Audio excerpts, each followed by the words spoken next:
नमस्कार दोस्तों, आज हम वट सावित्री व्रत की कथा और व्रत का महत्व और उसके लाभ के बारे में जानेंगे। हर सुहागन महिला अपने सुहाग की रक्षा के लिए ईश्वर से कामना करती है। पति की लंबी आयु की दुआ करने के साथ साथ वह उसकी तरक्की के लिए कई उपवास भी रखती है। ऐसे में वट सावित्री व्रत का महत्व अधिक बढ़ जाता है। यह उपवास हर सुहागन महिला के लिए खास होता है। वट सावित्री व्रत के दिन सुहागन पूरे विधि विधान से पूजा करती हैं। इस दौरान कुछ महिलाएं निर्जला उपवास भी रखती है। इस दिन वट वृक्ष की पूजा का खास महत्व होता है। माना जाता है कि इस वृक्ष की पूजा के बिना व्रत पूरा नहीं होता। धार्मिक मान्यताओं के अनुसार इसमें ब्रह्मा, विष्णु और महेश तीनों देवों का वास होता है। इसलिए इस व्रत को रखने से महिलाओं को तीनों देवताओं का आशीर्वाद प्राप्त होता है। यह उपवास ज्येष्ठ माह के कृष्ण पक्ष की अमावस्या तिथि को रखा जाता है। इस साल वट सावित्री व्रत 26 मई है रखा जाएगा। इसे वट पूर्णिमा के नाम से भी जाना जाता है। सत्यभान और सावित्री की कथा सुने बिना यह व्रत अधूरा माना जाता है। इसी वट सावित्री व्रत की संपूर्ण कथा के बारे में आज हम जानेंगे। पौराणिक मान्यता के अनुसार वट सावित्री व्रत करने से पति की आयु लंबी होती है और परिवार में भी सुख समृद्धि बनी रहती है। यही नहीं, अखंड सौभाग्यवती बाबा का भी आशीर्वाद प्राप्त होता है। ऐसा इसलिए होता है क्योंकि इस दिन से जुड़ी पौराणिक कथा प्रचलित है। ऐसा माना जाता है कि मध्य देश में अश्वपति नाम के धर्मात्मा राजा का राज था और उनकी कोई भी संतान नहीं थी। तब राजा ने संतान प्राप्ति के लिए यज्ञ करवाया, जिसके शुभ परिणाम के बाद उनके घर में एक कन्या का जन्म हुआ। इस कन्या का नाम सावित्री रखा गया। समय के साथ साथ जब सावित्री बड़ी और विवाह योग्य हुई तो उन्होंने धूम धूम्रसेन के पुत्र सत्यभान को अपने पति के रूप में वरण किया। बता दें कि सत्यभान के पिता भी राजा ही थे, लेकिन उनका राजपाट छिन गया था, जिसके चलते वह दरिद्रता में जीवन व्यतीत कर रहे थे।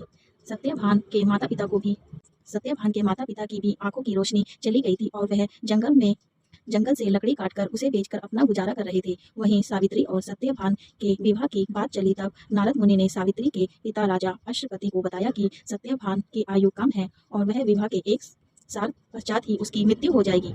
नारद मुनि की बात सुनकर सावित्री के पिता ने उन्हें समझाने का बहुत प्रयास किया, लेकिन सावित्री नहीं मानी। अंत में सावित्री का सत्यभान से विवाह हो गया।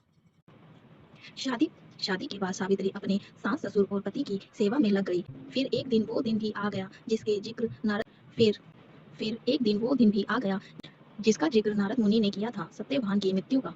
उसी दिन सावित्री भी सत्यभान के साथ वन में गई थी। तब वन में सत्यभान लकड़ी काटने के लिए जैसे ही पेड़ पर चढ़ने लगा कि उसके सिर में असहनीय पीड़ा होने लगी। तो वह कुछ देर के लिए सावित्री की गोद में सिर रखकर लेट गया। कुछ ही समय में उसके समक्ष अनेक दूतों के साथ स्वयं यमराज खड़े हुए थे। तब यमराज सत्यभान की आत्मा को लेकर दक्षिण दिशा की ओर चलने लगे।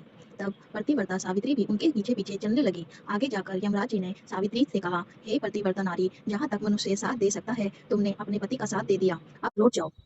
इस पर सावित्री ने कहा, जहाँ तक मेरे पति जाएंगे वहां तक मुझे जाना चाहिए, यही सनातन सत्य है। तब यमराज सावित्री की वाणी सुनकर प्रसन्न हुए और उससे 3 वर मांगने को कहा। यमराज की यह बात का उत्तर देते हुए सावित्री ने कहा, मेरे सास ससुर अंधे हैं, उन्हें नेत्र ज्योति दे। तब यमराज ने तथास्तु कहकर उसे लौट जाने को कहा और आगे बढ़ने लगे, किंतु सावित्री यम के पीछे ही चलती रही। यमराज ने प्रसन्न होकर पुनर्वर मांगने को कहा। सावित्री ने वरदान मांगा कि मेरे ससुर का खोया हुआ राज्य उन्हें वापस मिल जाए। इसके बाद सावित्री ने यमदेव से वर मांगा, मैं सत्यभान के 100 पुत्रों की मां बनना चाहती हूँ, कृपया कर आप मुझे यह वरदान दें। सावित्री के पति भक्ति से प्रसन्न हो सावित्री से तथा अस्तु, जिसके बाद सावित्री ने कहा कि मेरे पति के प्राण तो आप लेके जा रहे हैं, तो आपके पुत्र प्राप्ति का वरदान कैसे पूरा हुआ।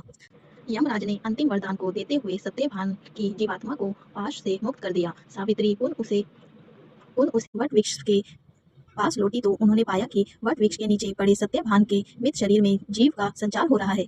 तो कुछ देर में सत्यभान उठकर बैठ गया। उधर सत्यभान के माता पिता की आंखें भी ठीक हो गई और उनका खोया हुआ राज्य भी वापस मिल गया।